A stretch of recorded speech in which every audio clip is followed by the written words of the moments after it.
ফ্যাসিবাদী হাসিনা সরকারকে রক্তক্ষয়ী সংঘর্ষের মাধ্যমে হটিয়ে দ্বিতীয় স্বাধীনতা অর্জিত হয়েছে এবং এখন দেশের সাধারণ মানুষের উন্নয়নের জন্য কাজ করার সময়, এমন মন্তব্যই করেছেন জাতীয় নাগরিক পার্টি এনসিপির পাবনা জেলা শাখার সভাপতি ব্যারিস্টার আসিফ আল আসাদ খান। গত রাতে ঈশ্বরদী উপজেলার বাঘাইল কলপাড়ায় এনসিপির মতবিনিময় সভায় প্রধান অতিথির বক্তব্যে তিনি এসব কথা বলেন। সভায় সভাপতিত্ব করেন এনসিপির নেতা সাদেক আলী খান। অন্যান্যদের মধ্যে বক্তব্য দেন নূর আহমেদ, আসিফুল জারিফ, ইব্রাহিম রহমান, সুলতান মোহাম্মদ খান, জামাল মোল্লা, সৈয়দ নুরুজ্জামান ও বাবলু আলী খান।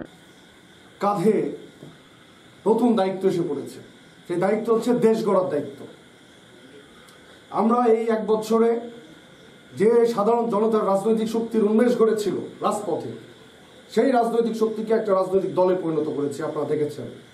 এখন এই রাজনৈতিক দলকে রাষ্ট্র ক্ষমতায় নিয়ে যাওয়ার মাধ্যমে আমরা এই সাধারণ মানুষের যে কাঙ্ক্ষিত বাংলাদেশ, যে রাষ্ট্র আমার পূর্ববর্তী বক্তাগণ বলে গেছেন, সেই রাষ্ট্র প্রতিষ্ঠা করতে চাই।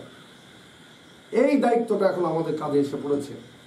সো আপনারা সবাই একযোগে কাজ করেন, এনসিপিকে শক্তিশালী করেন এবং একই সাথে জনগণের সাথে মিশে যান, জনগণকে সম্পৃক্ত করেন এনসিপির সাথে।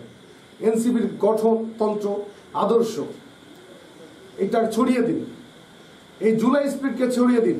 এই জুলাই স্পিরিটটা হচ্ছে নতুন রাজনৈতিক বন্দোবস্তের মাধ্যমে দেশ গড়ার স্পিরিট। মনে রাখতে হবে